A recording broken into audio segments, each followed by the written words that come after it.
They say you never truly see someone until they save your life. This is the story of Adriel Lawson, a billionaire whose heart had frozen into stone. A man who believed everyone wanted something from him, that every smile hid a transaction. And this is the story of Maya Santos, a humble maid with nothing but her faith and a love so pure it could melt even the coldest heart. What you're about to hear will remind you that sometimes, the people we overlook the most are the ones God sends to save us. That miracles don't always come dressed in gold. Sometimes they come wearing an apron and speaking prayers we didn't know we needed to hear. Get ready, because this story will wreck you in the most beautiful way. Adriel Lawson stood in his glass mansion overlooking Los Angeles, surrounded by luxury but drowning in loneliness. At 35, he was a self-made billionaire, CEO of a tech empire worth $12 billion. But his ice-blue eyes held no warmth, only the walls built from betrayal. 5 years ago, his fiancée Victoria had shattered him. She hadn't loved him, she'd loved his fortune. The prenup negotiations revealed her affair, her lies, and her plan to take half his wealth. That betrayal had frozen his heart solid. Everyone wants something, became his motto. He kept everyone at arm's length, employees, friends, even family. His mansion was maintained by staff he barely acknowledged, including Maya Santos. Maya had worked as his housekeeper for 3 years. At 28, she woke every morning at 4:30 a.m., prayed for strength, helped her mother Rosa, who was battling cancer, then caught 2 buses to reach the estate by 7 a.m. She cleaned Adriel's mansion with excellence, not because he noticed, but because she worked for God, not man. When you work, Mija, you work for the Lord, her mother would say. They may not see you, but he always does. Maya had noticed Adriel's coldness, his isolation. She'd see him pass through the halls like a ghost. Once, she'd said, "Good morning, Mr. Lawson," and he'd walked right past her as if she were furniture. It stung. But Maya knew her worth wasn't determined by who noticed her. The other staff talked about how cold he was. But Maya would only say, hurt people hurt people. All we can do is pray for his healing. She prayed for him every morning. For the man who lived in all this beauty but found no joy. For the broken heart she called sense beneath the eyes. One morning, as Adriel left for an important meeting, their eyes met through the window. Maya smiled, warm, genuine, seeing the person beneath the eyes. Adriel looked away, uncomfortable with being seen. As his car pulled away, Maya whispered a prayer she always prayed. Lord, protect them on their journey. Bring them safely home. She had no idea how crucial that prayer would become. 2 hours later, Maya's phone rang. Unknown number. Is this Maya Santos? This is Sergeant Martinez with LAPD. There's been an accident. Mr. Lawson's vehicle was involved in a collision on the 405. The car flipped. He's trapped. We need someone from his household here immediately. Maya's world stopped. She grabbed the Tesla keys. She wasn't authorized to drive it, but there was no one else, and sped to the scene, praying in Spanish the entire way. Dios mío, protégelo. Por favor, señor. The accident site was chaos. Police, ambulance, fire trucks. And there, twisted on its side, was the Mercedes, completely destroyed. Where is he? Maya gasped. Still in the vehicle, an officer said grimly. Fuel leak. The whole thing could explode any second. Through the crowd, Maya heard coughing. Someone inside was alive. She ran forward before anyone could stop her, dropping to her knees by the shattered passenger window. Through broken glass and deployed airbags, she saw Adriel, bleeding, broken, going into shock. Mr. Lawson. She reached through the window, ignoring the glass cutting her arm. Can you hear me? His eyes found hers, confused. I know you. You clean my house. Yes, sir. I'm Maya. And I'm here. You're not alone. I can't feel my legs. I can't get out. Panic filled his voice. Ma'am, you need to move back now. A firefighter pulled at her. The fuel. I'm not leaving him. Maya gripped Adriel's hand, the first time she'd ever touched him. You do your job, I'll do mine. She looked back at Adriel, whose eyes were closing. No. Stay with me, Mr. Lawson. Look at me. Keep your eyes on me. You, he whispered. That's right. Tell me about your meeting. Was it a good deal? 200 million. His voice was fading. I never lose. That's right. So you're not losing today. Stay awake. Stay with me. Behind her, firefighters worked frantically. The smell of gasoline grew stronger. But Maya didn't move. She just kept holding his hand, praying under her breath. "Are you praying?" Adriel asked. "Yes. I don't believe in God." "That's okay," Maya said gently. "He believes in you." Something cracked in Adriel's eyes, a glimpse of the scared, wounded man underneath. "I don't want to die," he whispered. "You're not going to. I promise. Just hold on. We're through." The firefighter shouted. "Ma'am, let go now." Maya looked at Adriel one more time. "I'll see you at the hospital. Don't you dare give up." As they loaded him into the ambulance, a paramedic turned to her. "You probably saved his life. Keeping him conscious like that. Shock kills more people than injuries sometimes. What's your name?" "Maya. Maya Santos." "You're a good woman, Maya Santos." Maya stayed at the hospital all night, praying in the waiting room. A maid keeping vigil for a billionaire who didn't even know her name. Because sometimes, saving someone's life is just the beginning. Adriel woke in the hospital with 3 broken ribs, a fractured arm, severe concussion, and more bruises than he could count. His driver hadn't survived. But he had. "Someone kept you conscious at the scene," the doctor said. "She probably saved your life." Maya. Her face swam in his memory. Brown eyes. A kind smile. Praying in Spanish. Holding his hand like he mattered. "She stayed all night," the doctor added. "We practically had to force her to go home." His maid had stayed all night? For him. When Adriel finally returned home a week later, in a wheelchair, against medical advice, he asked Mrs. Chen, the chef, "Is Maya working today?" Mrs. Chen's expression shifted to sadness. "No, sir. She requested time off. Her mother's cancer came back. She's in the hospital." Adriel's stomach sank. "The medical bills?" "Crushing her, sir. Between you and me, Maya shouldn't be working at all. She should be with her mother full-time. But she can't afford to quit." Guilt hit Adriel like a physical blow. She'd worked for him 3 years. 3 years of existing in his peripheral vision like a ghost. And he hadn't known a single real thing about her. That night, Adriel called his attorney. "Maya Santos. She works here. Her mother has cancer at County General. I want all medical bills paid. Anonymously. Transfer her mother to Cedars-Sinai. Best oncologist in LA. Make it happen." When Maya returned 3 days later, Adriel intercepted her. "Miss Santos, I need to talk to you. About your mother." Maya's face fell. "I'm sorry I took time off, sir. That's not why. I arranged for her transfer to Cedars-Sinai. And I paid for her treatment. You don't need to worry about the bills." Maya's expression transformed to anger. "You did what?" "I paid for everything. You're struggling, your mother needs care." "No." Her voice was quiet but firm.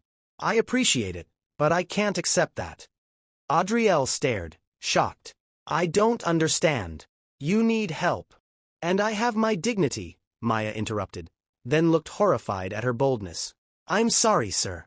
But I can't let you pay. I didn't save your life expecting payment. I did it because it was right. Because every life has value. If I take your money, it turns what I did into a transaction. And it wasn't. It was just love." Love. The word hung between them. "I have debt, Mr. Lawson. Mountains of it. But it's my responsibility. I won't be owned by your generosity." Adriel felt something crack in his chest. Here was a woman who had nothing, refusing hundreds of thousands of dollars to preserve her self-respect. "Thank you for understanding, sir." Maya turned to leave. "Maya!" She looked back. "Thank you. For what you did at the accident." Her smile was soft, genuine. "You don't need to thank me, Mr. Lawson. I'm just glad you're okay." Over the following weeks, Adriel became a student of Maya. He'd position himself where she worked, pretending to read while actually observing her. How she hummed worship songs while cleaning. How she never ate lunch, saving money for her mother's medication. So Adriel started ordering too much at lunch. "Mrs. Chen miscalculated again," he'd say, appearing wherever Maya worked. "Would you help me finish this?" It became routine. And they'd talk. Small things at first, then deeper. He learned about her childhood in Guatemala, her father's death, her abandoned dream of becoming a nurse. "I'll finish my degree someday," Maya said one afternoon. "When Mama is better." When the bills are manageable. Someday. The way she said, someday, like a dream she'd stopped believing in, broke his heart. You'd make a good nurse, he said. You don't even know me, Mr. Lawson. I know you saved my life. I know you work harder than anyone I've met. I know you skip lunch to buy your mother's medication. He held her gaze. And I know most people would have taken my money without a second thought. But you chose dignity instead. That tells me everything about who you are.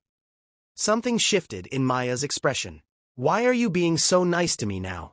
Before the accident, you barely knew I existed. You're right. I didn't see you. But I didn't see anyone, Maya. He struggled to articulate 5 years of pain. I stopped seeing people as people. Everyone was just a potential threat. It was safer that way. Safer than what? Than being hurt again. The admission surprised him. My fiancée betrayed me 5 years ago. She loved my bank account, not me. Maya's expression softened. So you're punishing everyone for one person's mistake. You're living in a beautiful house, completely alone, refusing to let anyone in.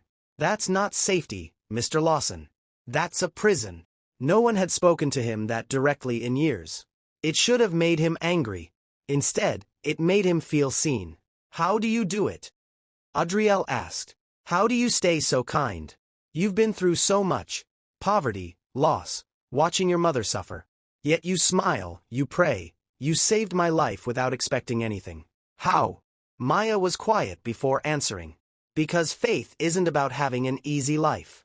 It's about trusting that God is good even when life isn't. I've lost a lot, but I've also been given much. And I know this world isn't all there is. I don't believe in God. I remember. Maya smiled. But he still believes in you. He put me on that highway at exactly the right time, didn't he? That wasn't coincidence. Their conversations became the highlight of Adrielle's days. He found excuses to be wherever Maya worked. He learned about her church, her mother's progress, her dreams. You should come to church sometime, Maya said one day. Adrielle was shocked to realize he was actually considering it. But as their connection deepened, Adrielle's sister Claire noticed. You're spending a lot of time with the help, she said one afternoon, her tone sharp. It's odd, don't you think? Her name is Maya, Adrielle said coldly. And she's not the help. She's a person. Of course. I just mean, people like that see someone vulnerable, someone wealthy, and they see opportunity. People like what, exactly? His voice was dangerous now. Adrielle, wake up. She's a maid with no money. You start being nice, and suddenly she thinks she has a chance. Remember Victoria? She seemed genuine too. Don't compare them, Adrielle said firmly. Victoria was calculating. Maya is. Is what? Your friend? Your equal, Claire challenged. There's a reason people marry within their class. She wouldn't fit in your world. After Claire left, Adrielle sat alone, her words echoing. Was his judgment clouded by gratitude? But then he remembered Maya's face at the accident. How she'd held his hand without hesitation. How she'd refused his money. Maya Santos was real in a way no one had been for years. The problem wasn't whether Maya was genuine. It was whether Adrielle was brave enough to trust again. 3 weeks later, Adrielle was preparing for a charity gala, his first public appearance since the accident. Maya was cleaning nearby when he struggled with his bow tie. Let me help, she offered. She stepped close, reaching up to fix it. She smelled like lavender, and Adrielle found himself noticing everything about her. The curve of her neck, the concentration on her face, the warmth of her presence. There, she said, smoothing the tie. Perfect. Their eyes met. The moment stretched. Adrielle felt his frozen heart cracking wide open. Maya, he said quietly, come with me tonight. To the gala. As my date. She blinked, stepping back. What? Come with me. Her expression mixed surprise, confusion, and longing before she shuddered it. Mr. Lawson, I can't. Why not? Because I'm your employee. Because I don't belong in that world. Because... She gestured at herself. Look at me. I don't have anything to wear to a gala. That's just logistics. I want you there, Maya.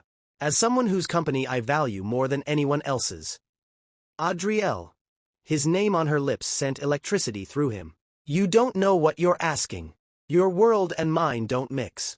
People will talk, judge, make assumptions. Let them. But I care about my reputation, Maya said, tears forming. If I show up on your arm, they'll say I seduced you for money, that I'm taking advantage. And part of me wonders if you're confusing gratitude for something else. This isn't about owing you, Adriel insisted. Maya, you make me feel alive again. You make me want to be better. When I'm with you, I remember who I was before the walls went up. Tears streamed down her face. And I care about you. More than I should. But that's exactly why I can't go. Because if this is real, it needs to be built on more than gratitude and loneliness. And if it's not real... Her voice cracked. If it's not real, it will break both our hearts. She left before he could respond. Adriel went to the gala alone. It was miserable. The ballroom was filled with LA's elite, all shallow conversations and calculated networking. Then he saw Victoria. She approached in a silver gown, perfectly poised. Adriel, I heard about the accident. Are you all right? Infine, Victoria. I've been worried. I know how things ended, but I never stopped caring about you. She tilted her head sympathetically. Adriel looked at her and felt nothing. Victoria was beautiful, sophisticated, exactly what his family expected. And she was as empty as this ballroom. That's good of you, he said flatly. Excuse me. I heard you've been spending time with your maid, Victoria said sharply. Claire mentioned it. People are talking. Are they? It's concerning. After what happened with us, for you to rebound with someone so inappropriate. She leaned closer. Everyone knows these girls see a vulnerable, wealthy man and smell opportunity. Something snapped in Adriel. You mean like you hurt me? Victoria's mask slipped. That was different. No. Adriel cut her off. Maya is exactly who she appears to be. She's kind, genuine, selfless. 3 things you never were. She saved my life, Victoria. And when I tried to thank her with money, she refused it. Can you imagine? Refusing hundreds of thousands of dollars because it would compromise her integrity. She's playing you. She's teaching me, Adriel corrected. Teaching me that not everyone operates like you. That some people value honor over advantage. That love without condition actually exists. He turned and walked away, done with this world. As he passed his parents and sister, they all looked the same suddenly. Polished shells hiding calculating hearts. Maya had been right. Their worlds didn't mix. But not because she didn't belong in his world. Because he no longer wanted to belong in it. When Adriel got home, he found Maya in the kitchen, long after her shift ended, preparing meals for her mother. You're back early, she said, surprised. Couldn't stay. Victoria was there. He sat at the island. She warned me about you. Said you were taking advantage of me. Maya's hands stilled. I spent the whole night in a room full of people who speak my language, share my background, belong to my world. And I've never felt more alone. Because none of them see me, Maya. They see my name, my money, my status. But they don't see me. And I do, she whispered. Yes. You see me when I'm broken, scared. Just a man trying to be human again. He stood, closing the distance. You asked if I was confusing gratitude for something else. I'm not. I know exactly what I feel. What do you feel? I feel alive when you're near. I feel like I can be honest without being judged. I feel like I'm finally home. He touched her face gently.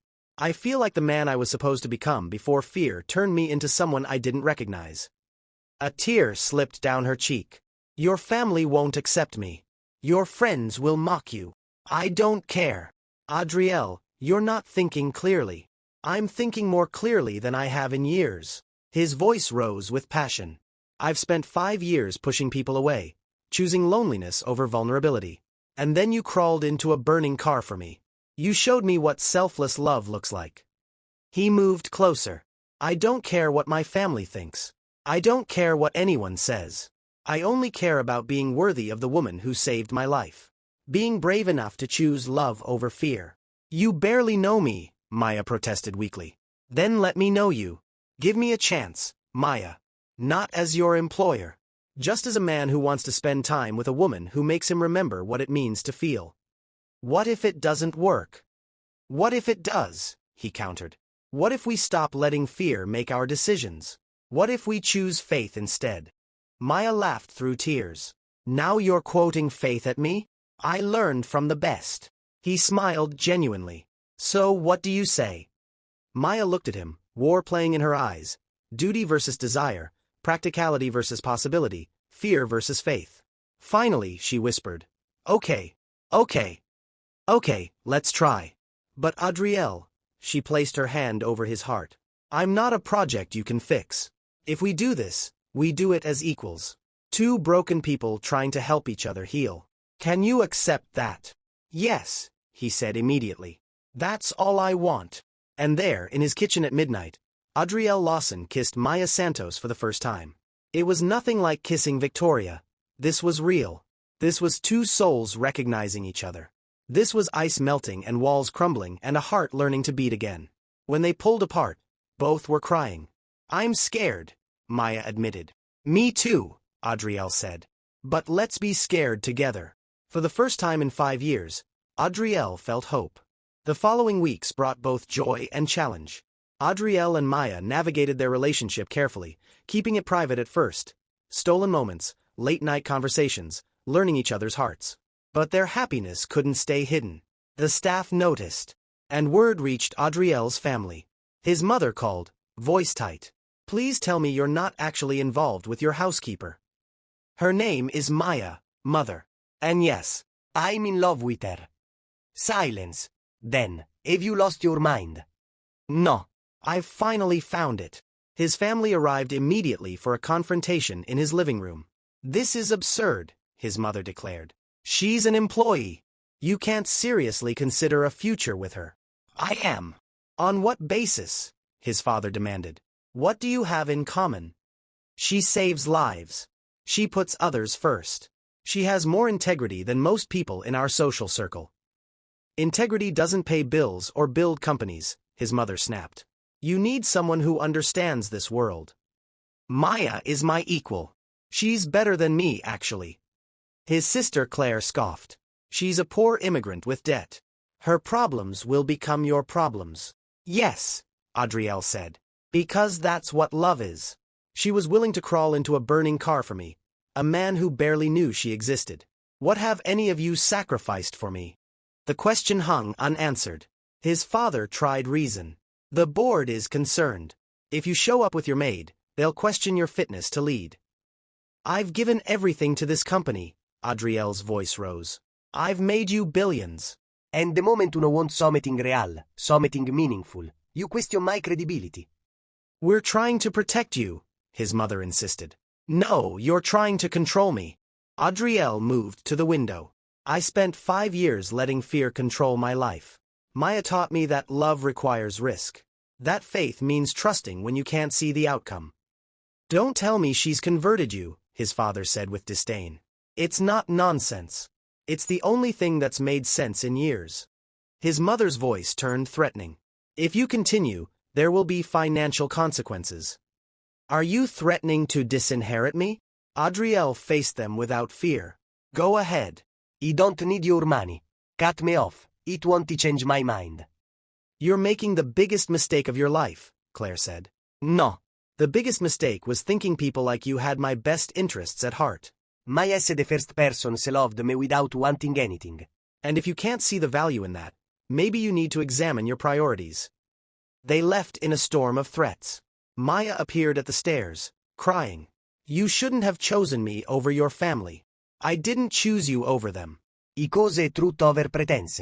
Love over fear. He went to her. They don't own me. I just didn't realize it until you showed me what freedom looks like. But your inheritance is just money. He took her hands. I'd rather be poor with you than rich and alone. You taught me that wealth isn't measured in bank accounts. It's measured in the people who stand by you. 3 days later, his business partners called an emergency board meeting, concerned about his personal choices affecting professional reputation. Adriel faced them calmly. I've built this company into what it is. My judgment has never been questioned. It's not judgment, it's priorities, a board member said. A CEO needs focus. I've never been more focused, Adriel interrupted. Maya has shown me what actually matters. Success without purpose is empty. And she's inspired me to use what we've built for more than profit. He stood.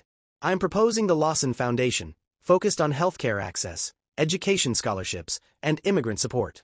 We'll fund it personally, then open it to investment. The room erupted in murmurs. This woman has changed you, his COO observed. Yes, Adriel agreed. For the better. And if that makes me unfit to lead, then maybe this isn't where I belong. Because I'd rather build something meaningful with someone I love than maintain something hollow with people who only value profit. It was an ultimatum they hadn't expected. The board realized they'd underestimated him. We'll discuss this, the COO said finally. Take your time, Adriel replied. But understand, Maya Santos isn't a liability. She's the best thing that ever happened to me. And I'm not letting her go. Not for this company. Not for anyone. He walked out with his head high. For the first time, he didn't care about a meeting's outcome. He'd already won what mattered most. The scandal was short-lived. The public loved the story. A billionaire choosing love over status. The Lawson Foundation launched with overwhelming support. Many business contacts were inspired, not offended. You're giving people permission to be real, Marcus told him. It's revolutionary. With Maya, Adriel transformed. He attended her church, met her community, learned about struggles that money could solve but never did. The foundation became personal. Actual faces, actual families. Maya completed nursing school through the foundation's scholarship program. Same rules for everyone, she insisted. Adriel's parents eventually came around. The turning point was Rosa's health crisis. Catherine Lawson found Maya in the hospital chapel, crying. I'm sorry, Catherine said. I was wrong. You love my son genuinely. And he loves you in a way I've never seen. Can you forgive me? The reconciliation was real.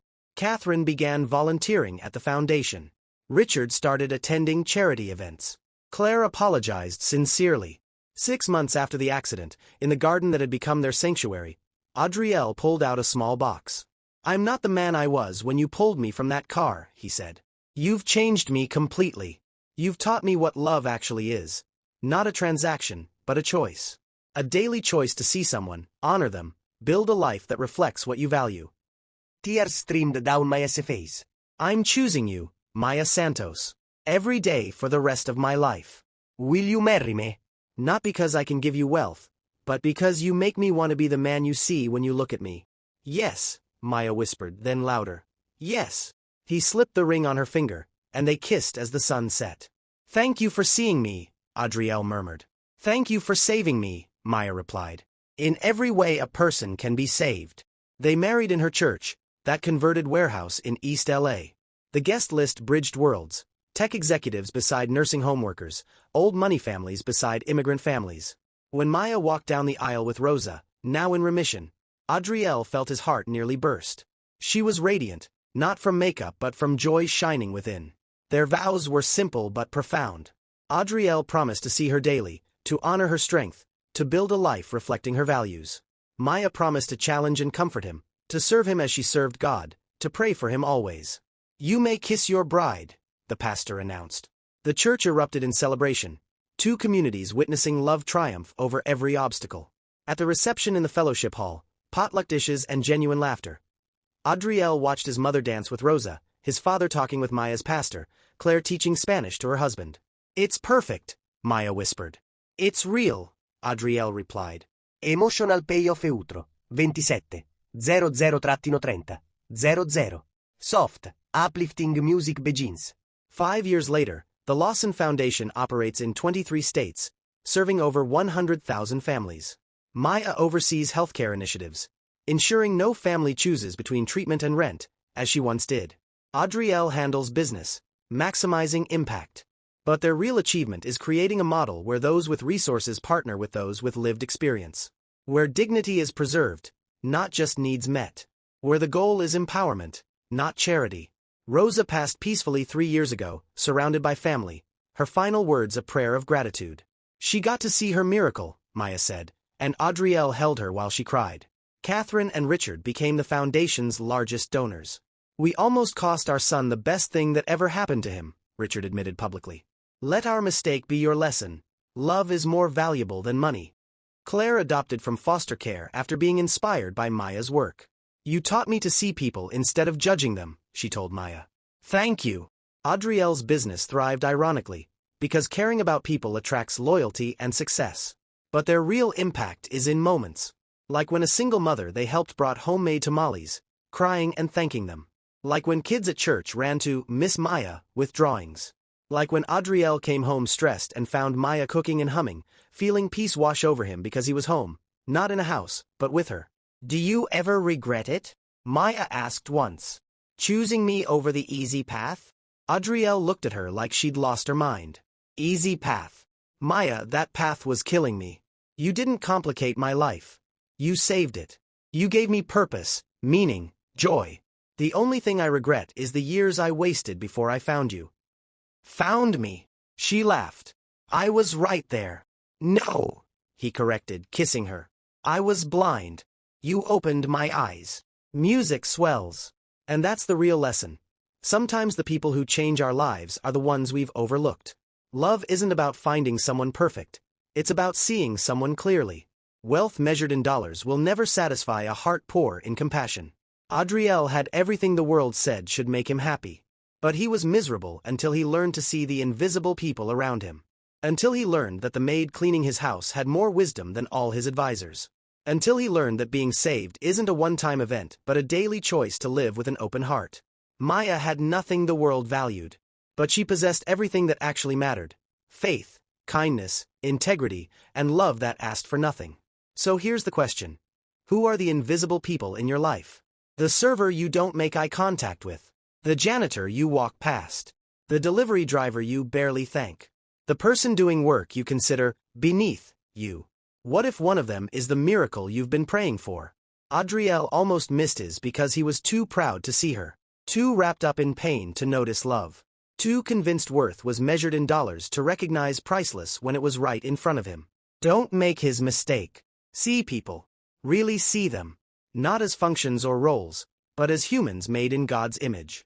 Each with a story, a struggle, a strength you might need. Because the most valuable thing you can give someone isn't money. It's dignity. Recognition. The gift of being truly seen. Maya didn't want Adrielle's money. She wanted his humanity. And when he gave her that, when he saw her as an equal worth knowing, both their lives transformed. This story is dedicated to every person who's ever felt invisible. Every housekeeper, server, worker doing jobs society deems unimportant. You are seen. You matter. Your work has dignity. The love you give, the faith you hold, the integrity you maintain, these are worth more than all the wealth in the world. And to those who have much, don't wait for tragedy to open your eyes. See the people around you now. Learn their names. Hear their stories. Treat them with dignity. Because sometimes, the person you save ends up saving you. Thank you for watching. If this touched your heart, please like, subscribe, and share it with someone who needs to hear that love, real, transformative love, doesn't care about bank accounts or social status. It just cares about hearts willing to see each other truly. Drop a comment. Have you experienced a relationship that crossed social boundaries? What did it teach you? Until next time, remember, the greatest gift you can give is being fully present. Seeing people. Loving them not for what they can do for you, but for who they are. That's how hearts heal. That's how lives change. That's how miracles happen. See you in the next story. May you be blessed, may you be seen, and may you have the courage to truly see others.